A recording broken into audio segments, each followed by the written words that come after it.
Good day sa ating lahat. Nandito na naman tayo. Pag-uusapan natin about sa gasolina. Okay, kung pwede bang mag-stock or mag-imbak ng gasolina. Lalong-lalo na ngayong panahon ng quarantine days dahil mura ang gasolina. Halos 10 pesos ang binaba. Okay? Mapa regular unleaded o yung 95 or 98 octane na gasolina natin. O yung premium na tinatawag.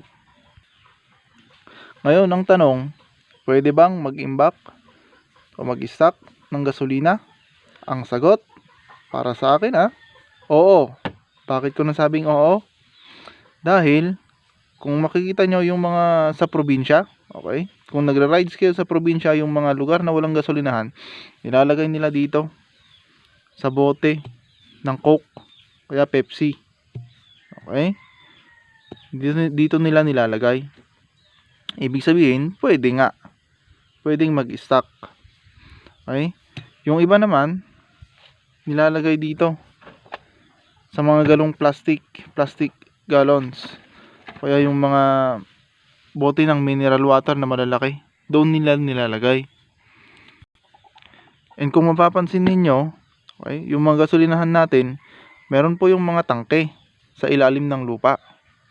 Okay, pero magkaiba, hindi ho sila gumagamit ng plastic, hindi rin ho sila gumagamit ng bottled glass. Ang gamit nila metal or aluminum.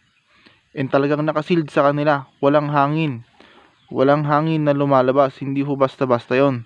Nakasealed yung takip. Dahil ang metal at aluminum, hindi siya nayuyupi. Unlike itong mga plastic na ito. Alalahanin natin na ang karga o yung gasolina natin ay gas. Ibig sabihin, pag may konting singaw, okay, lalabas yung gas. Kaya kung minsan maaamoy ninyo. Kaya kung mag-i-stock kayo, huwag nyong gamitin ito. Huwag kayong gumamit ng plastic. Kaya yung mga bote ng mineral water na malalaki. Huwag. Kasi nga, mayuyupi lang yan. Okay, mayuyupi. Lalabas lang yun yung gas. Magiging useless din lang. And, ang gas ho ay napapanis. Yung iba, sa sobrang katagalan, naglulumot. Kaya dapat, ang range lang ng pag-stock ay nasa 3 months. 3 months. Proper stocking. Pag lumampas ka doon, magkakaroon na ng problema yung gasolina na stock mo. Yan. Based sa aking experience, okay? Nasubukan ko naglagay doon sa bote ng mineral water. Gasolina, unleaded, kulay green. Anong nangyari? After 3 months, wala pa atang 3 months nun. Dahil na-expose kasi siya sa araw. Ito pa. Wag nyong i-expose sa araw, dapat nakatago sa madilim na lugar. Okay? Alam mo yung naging resulta? Yung kulay green naging parang ihi na lang. Light yellow. Ayun. Ganun ang nangyari. Kaya wag kayong mag-i-stock sa mga plastic. Okay? Mas maganda pa yung yung bote. Pero dito 1 litro lang pwede mong ma-stock. Ayan, kaya kung mag-i-stock ka, piliin mo na yung magandang lalagyan. Yung metal, alloy na malaki. Okay? And kung mas maganda yung makakapal na plastic gallons, yung kulay dark colors, hindi yung transparent. Okay, yun yung gamitin natin. And kung mag-i-stock kayo 3 months, yun lang 3 months, yun lang ang nasubukan ko. Hanggang doon lang kayo 3 months. Kasi yung pag umabot na yan ng 6 months, medyo alanganin na.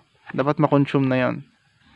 So yun lang naman para sa akin. Pwede bang mag-stock ng gasolina? Oo, pwede. Basta ilagay mo doon sa magandang lagayan. Yung talagang pang-stock. Okay, pangalawang tanong, napapanis ba ang gasolina? Okay? Ang sagot, oo, napapanis. Pag hindi talaga proper ang ginawa mong pag-i-stock o pag-i-imbak, talaga mapapanis yung gasolina natin. Ang pinakamasaklap dyan, magkakaroon pa ng lumot. Ayun. So, ayun. Yung konting idea na pwede kong may share sa inyo guys based on my experience. Ayun, salamat.